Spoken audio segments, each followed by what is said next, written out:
मैं एक बेटी विदाई का गीत गाने जा रही हूँ। अगर आप लोग को अच्छा लगेगा तो कमेंट करिएगा, सब्सक्राइब करिएगा, बताइएगा गीत कैसा लगा। नमस्कार। लाली लाली डोलिया सा बुझा रंग ओ हरवा, अरे लागी गई बत्ती सो कहाँ रे लालनवा, अरे लागी गई बत्ती सो कहाँ रे लालनवा, अरे जब डोली गईली कदमवा के तरवा, अरे कदमे कपति झरी जाई रे लालनवा, अरे कदमे कपति झरी जाई रे लालनवा,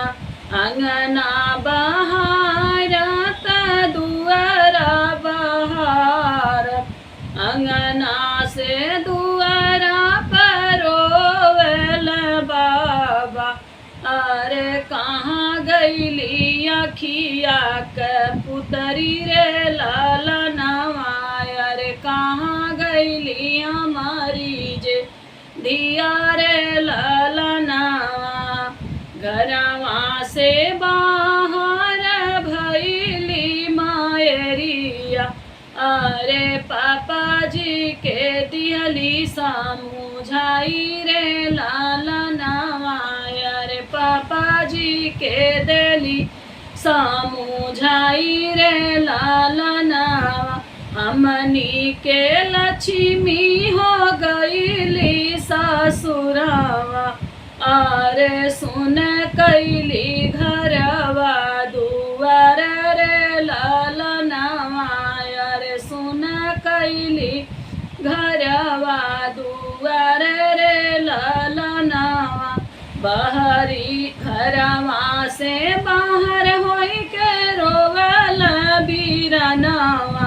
अरे कहाँ गईली बहिनी हमार रे लालनवा, अरे कहाँ गईली बहिनी हमार रे लालनवा, अंगना से बिहसत भाभी रे अइली, अरे भैया के दिली समझाई रे लालनवा, अरे भैया के दिली समझाई रे लालनवा,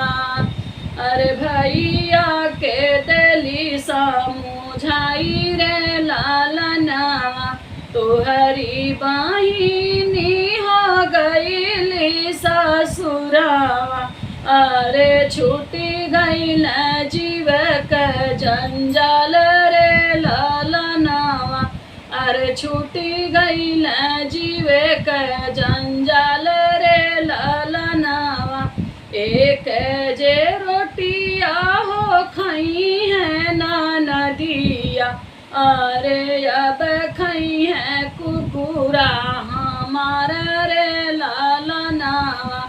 अरे अब खाई है कुकुरा हमारे रे लालनवा,